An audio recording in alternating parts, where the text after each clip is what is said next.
Faculdade de Pedagogia com certificação em liderança e gestão escolar pela Universidade de Harvard. Olha só, José Antônio é também reconhecido internacionalmente por sua contribuição à disseminação das práticas de salvaguarda e proteção à infância. No palco do Cyber Conecta, José Antônio, nosso diretor!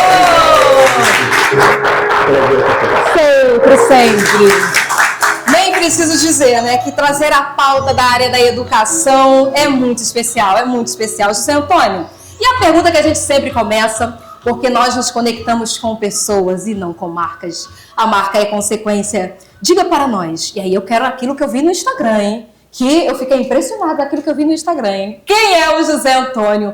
Quando ele não está administrando escolas, formando os professores, cuidando de toda aquela burocracia da gestão escolar, quem é o José Antônio? Bom, a gente que trabalha em educação é difícil desligar da educação, mas eu costumo dizer que o José Antônio é um desacomodado, né? Eu estou sempre buscando coisas novas e principalmente ligação com arte. E a Augusta cita meu Instagram porque eu sou fotógrafo amador, eu sou músico, toco, inclusive faço shows mesmo com banda e nos poucos momentos que sobram, né, tipo de meia-noite às 4 da manhã, para quem é educador, né? Mas eu sou isso, um desacomodado. Eu vou bem te contar um segredo, e aqui para nossa plateia também. Eu quase pensei lá no WhatsApp chegar e falar assim, José Antônio, por que você não traz um violão, uma guitarra, uma palhinha pra gente? Seria justo, né? Justíssimo. Olha, não fala isso para um músico, porque não precisa falar duas vezes. Então, se eu soubesse, eu fiquei tímida, Falei, deselegante, né? Fazer isso o diretor trazer o violão para cantar aqui pra gente. Mas na próxima você topa o desafio? Sim, com certeza. Até porque também tira o diretor desse lugar tão justíssimo. Etéreo, né? Assim, a gente é gente, né? Gente, vai ser incrível, já estou imaginando. Agora, nós vamos falar aqui da questão da educação e você representa uma rede muito grande de escolas. Conta pra gente como é que é a estrutura, que metodologia o Grupo Raiz Educação tem de proposta diferenciada? Então, o Grupo Raiz Educação trabalha com 13 diferentes marcas de escola. Então, isso dá pra gente a possibilidade de atuar com nichos também diferentes. Desde uma marca, por exemplo, muito reconhecida, como a marca que aprova os alunos em concursos para instituições militares, até uma escola como uma das referências em educação construtivista no Brasil, reconhecida inclusive internacionalmente. Então essa possibilidade de trabalhar com as marcas muito distintas faz com que a gente possa respirar a educação em vários níveis dentro do grupo. Acho que essa é uma força. Sim, e mais ou menos quantas escolas? São muitas. São aproximadamente 40 escolas no Brasil. Escolas? Sim. Seguindo essa mesma metodologia? Seguindo essas diferentes metodologias de acordo com a marca que elas representam. Por exemplo, o Cubo Global School é uma escola de horário integral, um mix de currículo brasileiro com internacional, e a gente hoje só na Praça do Rio de Janeiro. E quantas unidades tem aqui no Cubo Global School? O Cubo Global School hoje são 3 unidades. A gente está abrindo a 3ª unidade agora, aqui na Barra da Tijuca. 2 na Barra da Tijuca, uma em Botafogo. Maravilha. E conta pra gente, a nossa pauta é tendências na área da educação. Eu perguntei, quando eu estava decidindo as pautas do programa, eu perguntei para você, o que vai ser tendência? Eu já tinha visto em outro lugar, mas eu perguntei para você, lógico, para a gente sentir na prática, ver nos bastidores de quem realmente está vivendo. Falei, José Antônio, o que vai ser tendência na área da educação? E você, no mesmo segundo, a IA na área da educação. Por quê? O que vai ter? O que está diferente que você observa? A questão é que a educação ela sempre precisa estar num tempo que ele é muito complexo. A educação ela trabalha num tempo presente, entregando algo que é futuro. Sempre é algo futuro. Às vezes o futuro de um ano para um aluno que está terminando o ensino médio, mas às vezes um futuro de 10 anos para um aluno que está entrando no ensino fundamental, 13 anos. Então a educação ela precisa entender o que é impacto na sociedade. A IA, ela não é moda, a IA é uma presença dentro da sociedade contemporânea. Então a educação não pode se furtar a fazer o trabalho de letramento e preparo dos alunos, das crianças, para atuar nesse ambiente que utiliza a inteligência artificial. Mas, ao mesmo tempo, quando você pergunta das tendências para 2026, uma tendência que vem juntinho com a IA e que é oposta, digamos assim, à tecnologia, é a tendência de se voltar para esses valores das artes, da presença humana, porque isso é o que contribui com essa formação subjetiva dos alunos. Nós pesquisamos, né, pegamos algumas pessoas interessantes, falamos que você estaria aqui. O que você gostaria de saber, tendo lá no palco o José Antônio? Veja aqui essa pergunta, olha. Não fiz sozinha não, ó. Teve uma equipe aí nos bastidores querendo saber com você aí essas novidades. A inteligência artificial na área da educação vem como uma tendência, falamos obviamente ainda há pouco, na sua vivência com mais de 30 anos, gente, 30 anos atuando na área da educação, na liderança. Como é que as escolas devem enxergar? Tem escolas que ainda estão vendo como algo, não, mas isso aí vai estragar o aprendizado. Você enxerga isso? Como é que elas estão? Não, definitivamente a IA não vem para estragar o aprendizado. O que a gente precisa entender é a função da ferramenta. E isso é uma dúvida que surge desde a época da microinformática ou mesmo da calculadora. Então, quando você utiliza uma ferramenta para potencializar aquilo que o ser humano tem no seu desenvolvimento, ela é muito bem-vinda.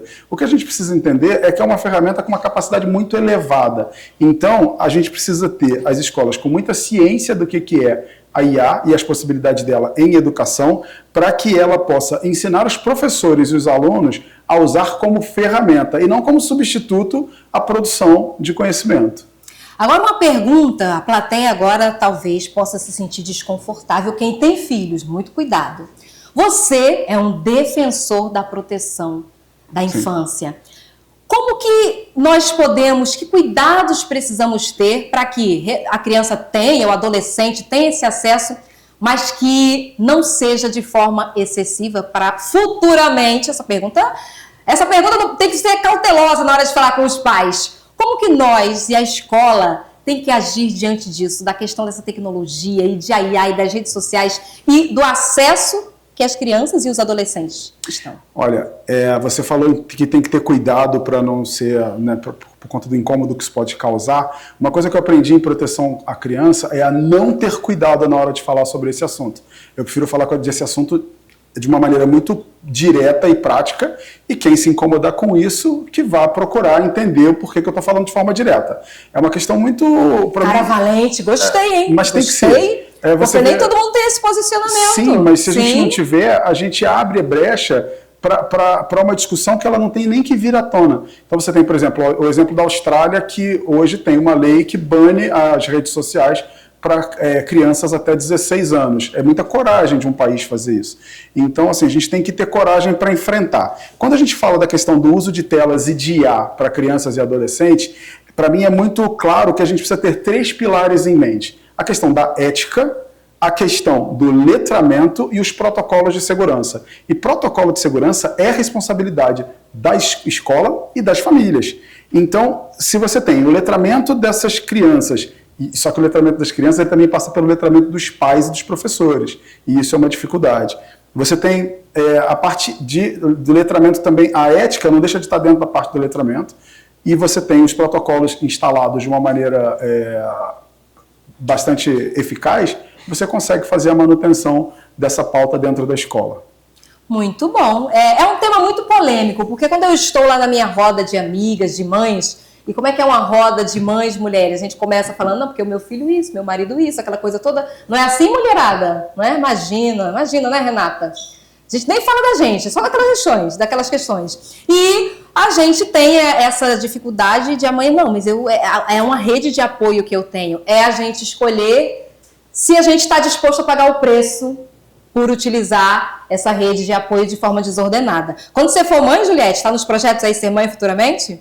Tá? É isso aí, é um desafio de milhões. E, gente, eu vou dizer uma coisa agora, eu vou me posicionar seriamente em relação a isso. Eu só tenho, até o momento, uma filha.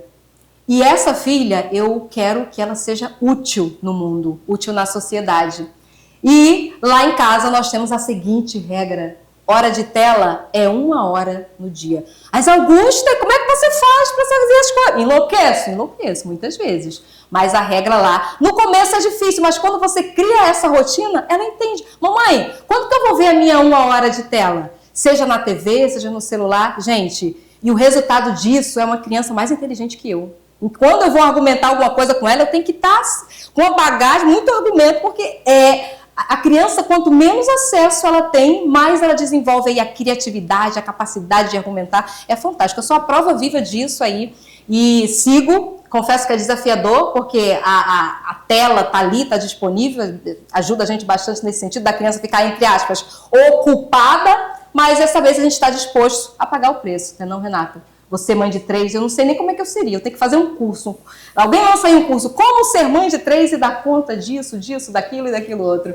Agora, José Antônio, a gente quer entender na prática, me dê exemplos de como a rede, a Raiz Educação, o Cubo Global School aplica a inteligência artificial, integra nas atividades. São várias formas. A primeira forma foi com o treinamento dos funcionários e professores, porque é preciso que haja o domínio técnico e aí, claro, nos seus vários níveis. A gente até tem pessoas que são extremamente proficientes na IA, a ponto de programar inteligência artificial, criar plataformas, mas a gente tem todo mundo num nível mínimo, que é um nível mínimo de proficiência para entender o funcionamento da IA e aplicá-la no dia a dia. Nas escolas, por exemplo, cada uma está criando um programa de letramento dentro do currículo e algumas plataformas que ajudam a criança a entender quando que ela pode usar a IA, quando que ela não deve usar a IA, quando é proibido usar, para que ela entenda que não é proibido usar IA na escola, mas ele vai usar no momento adequado, que seja ferramenta para a sua produção de construção de mundo. Então, tem momentos que o aluno vai usar IA para desenvolver alguma coisa e precisa usar o seu conhecimento para validar aquilo e avaliar aquele conteúdo. E enquanto você falava aí sobre esse tema, sobre tecnologia, que a gente vê cada vez mais presente, tecnologia avança e tem algo fundamental que precisa avançar também, que são as habilidades emocionais. Agora imagine nós tivemos algum treinamento de inteligência emocional na nossa época? Não tivemos. E aí temos que, enquanto adultos, temos inteligência emocional para saber regular a criança, o próximo que for.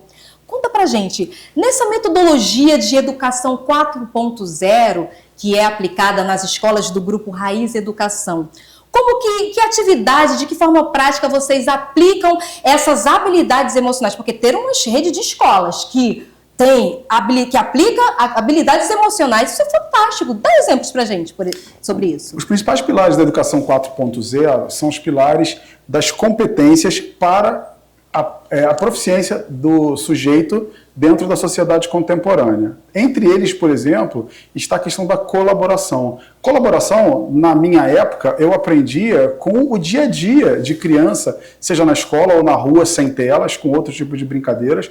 A ludicidade era diferente, né? Então, hoje, quando você retira isso da vivência da criança que sai de casa para o condomínio, do condomínio da escola para o condomínio e do condomínio para a escola, ela precisa voltar a ter alguns gatilhos para que ela possa promover essa formação dela. Então, assim, o ser humano ele é um sujeito muito expandido nas suas dimensões. Então, não só a gente precisa trabalhar com a questão da tecnologia, mas com uma formação também que vá nas dimensões socioemocionais para promover certas experiências que ele deixou de ter nas vivências contemporâneas. Muito bom. E outra coisa que a gente vê que a tecnologia proporciona é que a garotada tem acesso a conhecimento e, por exemplo, a não querer atuar de forma CLT, prestando serviço nesse sentido, e querer empreender. A internet, a tecnologia está cada vez mais oferecendo aí essas oportunidades. O grupo Raiz Educação, que exemplos práticos tem de incentivar não somente o empreendedorismo, mas a cuidar das finanças, a investimento? Eu lembro, quando falo em investimento, eu lembro, Bruno abriu ali, eu falei, cara, o cara, ele sabe de tudo, sabe? E tudo desde de moleque, né? Continua moleque, né, Bruno? Ou não?